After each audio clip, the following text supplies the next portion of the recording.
Hello guys, NautoAis here, and I want to give my thoughts on the EVO Japan 2025 announcement. There were some, but to some extent, mostly everybody already know. So with that, started with, of course, Alina. They sort of showed her at EVO Japan 2025. However, for a content creator, unfortunately for them, they couldn't really record some footage because Capcom's not allowing them. It is what it is. However, the director of Street Fighter 6 showed an ideal motion for Alina on the character select screen. Looks beautiful. And of course, that character is coming out on June 5th. Yes, it's the same day as the Switch 2, as well as Street Fighter 6 Fighters Edition. Again, it is what it is, a market reason. And if you're a casual, you want to play this on the Switch 2, there you go. And yeah, it's not bad. I mean, she looks unique, animated, just saying there. So moving from that is for Grand Blue Fantasy versus Rising. They finally revealed a gameplay of another DLC character by the name of Galleon.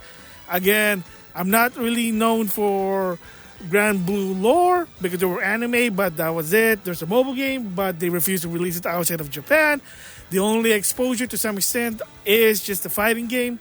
But to some extent, they demonstrate the character. I'm like, okay, looks interesting. And speaking of Arc System War games, Guilty Gear Strive showed a teaser trailer for Unica. So they didn't show any gameplay yet. They just introduced the character. And for people who don't know who she is, she's a key character for the anime Guilty Gear Strive. It's already on Crunchyroll. It's only in Japanese sub. Hopefully, eventually there will be an English dub. We'll just have to wait and see. So if you're a fan of the game, you're interested with this character, there you go. But also, unfortunately, a bit of a side note, that if you heard the news, they also got hacked. Source code was basically been exposed to some extent. Some people were, I guess, from what I understand, they were able to get the source code. There were even pictures, visual of Lucy from Cyberpunk, the anime from Netflix. So it is unfortunate. Plus also a bit of an off topic. They also kind of talk about the, I guess, the SKU for the Switch 2 cartridge. There's a 8 gig, a 64 gig. That's what there's a game key card and a full game. I mean, it is what it is. Different story there. I might give my opinion about that. But for now, going back to Unica, they showed a teaser. She's coming out on May 27th. Can't wait. There you go. And then for Tekken 8 Season 2. So they already showed Anna. And they showed some new stuff they're going to offer for the game for Season 2.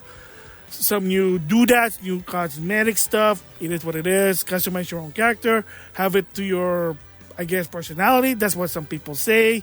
And then they showed a new stage, which is a Pac-Man stage in Tekken 8. Why not? Makes sense. For me personally, I think if you're going to do something like that, why not Minecraft? Makes more sense.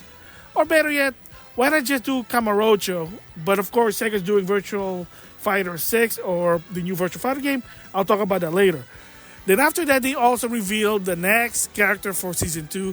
It's Fakuram, another multi-character. Was a DLC for Tekken 7. So it's kind of interesting that you got Lydia and Fakuram basically being DLC for this game because they were new characters, but to some extent, they were like late in the game. But it is what it is. Again, like the guy or not, that's up to you. And then from there is Save the Wolf. Credit to NeoGeoNow. I'm going to use this footage. It's from him. He's a YouTuber that talks about everything SNK. Link's going to be in the description box, but he is very passionate about it. He gives you a lot of info. I follow this guy. So anyway, what you're looking here is footage from him. So I got to give credit where credit is due. Demonstrating Andy, because Andy is actually playable at EVO Japan 2025, and opposite to Capcom, they are allowing footage for the character. And yeah, a lot of people say it's fun character, improved from, of course, the older Fatal Fury game. Again, it's kind of weird that, is it Mark of the Wolf Fatal Fury, or, I mean, granted, it's supposed to be that Mark of the Wolf is supposed to be the next generation Fatal Fury, but you know what? At this point on, it doesn't matter anymore. People love Fatal Fury, why not? I mean, heck, the game even has a lane change mode based on Fatal Fury. But, whatever. It's a new fighting game from SNK, Fatal Fury, come on. But anyway, back to Andy. Yeah, from what I see, a lot of the footage from YouTube, including NeoGeoNow, yeah, it's pretty impressive there. So the guy's coming this summer. And then closing for this EVO Japan 2025 announcement is from Sega and their new Virtual Fighter game. So they did a direct. They explained what the game's direction. Some of the new thing they're going to do is, first of all, quality of life. Awesome. Plus, finally, they're going to add some lore to the characters. Yeah, so we've been following Virtual Fighter in the past. The lore was basically basic to some extent. The reason is the creator, Yu Suzuki, wasn't really into the lore of Virtual Fighter. All he wanted to do was a 3D fighting game. And there you go. And I mean, some people even complain on how for each Virtual Fighter game, it's only new 2 characters. And then a friend of mine basically told me the story that apparently that's what Yu Suzuki wanted. That was his style. He always just wanted to add 2 new characters per game because it's all about quality versus quantity. Well, to some extent, I don't think you can be doing that in 2025. Just saying. You need a lot of characters, especially if you're going to be selling this game for $70. I don't know how much it's going to be. Yes, they already showed one new character, Stella. So another returning character is going to be Wolf. Yes, a lot of people would say, same thing with me. It looks like Ganondorf with the red hair and beard. And of course, the thing about Virtual Fighter, this new one, they even said there will be some time skip. So progressing through the timeline, moving really forward for this one, because if you notice, credit to Rufo Mango, you notice his design not only beside he looks like Ganondorf, that he actually has a knee brace. Wrestlers who have, let's just say, bad knee have to wear those. So there's probably a story there what's going on, but we'll just have to wait and see. Because in my opinion, I don't think the game's going to come out probably late 2026, 2027, because they also announced that in 2025, Virtual 5 Revo will be coming out on other consoles. So this one was originally a Steam exclusive because it's the rollback quality of life. Yes, there is a PS4 version. However, it's in delay base. It's one of the earlier versions of Virtual Fighter 5. It was basically using the Dragon engine in a Virtual Fighter game, and then they improved it with Revo. So now, they now announced that it's going to be multi-platform, including Switch 2. So finally, Virtual Fighter game on the Switch 2. Yeah, I know. But if you have Yakuza 4 all the way to Like a Dragon Infinite Wealth, you're going to be able to play other Virtual Fighter game as a mini game. But that's a different story there. But finally, Virtual Fighter 5 Revo on the Switch 2, especially, it's also going to be in the Series XS and my favorite console, PlayStation 5. Yes. So a lot of info about Virtual Fighter. They are basically improving, making it bigger. They're going to do some merchandise, esports, but there you go.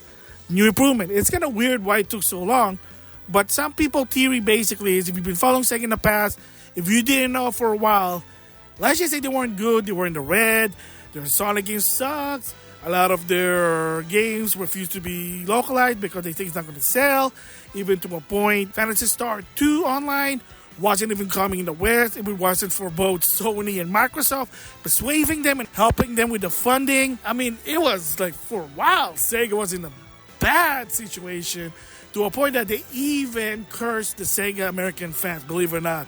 And then later on, if it wasn't for Sony helping with Yakuza 0 and Yakuza 4, the Yakuza series wouldn't really go anywhere.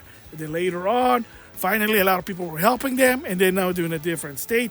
Probably also different people, but at least in 2025, Sega are doing good thing. Only if they dubbed Sakura Wars 2020, that was missing a vote. But hey, if Yakuza 0 can have an English dub in the long run, they probably could do it also with Sakura 2020. We'll just have to wait and see. But to some extent, going back to Virtual Fighter, awesome. Virtual Fighter 5 Revo is going to be now multi-platform and cross-play and rollback, so people like that. And the new Virtual Fighter game looks promising. Just have to wait and see because they are going to reveal more throughout the years. My guess, like I said, is going to be either 2026 and 2027. We'll just have to wait and see. Anyway, there you go. My thoughts on EVO Japan 2025 announcement.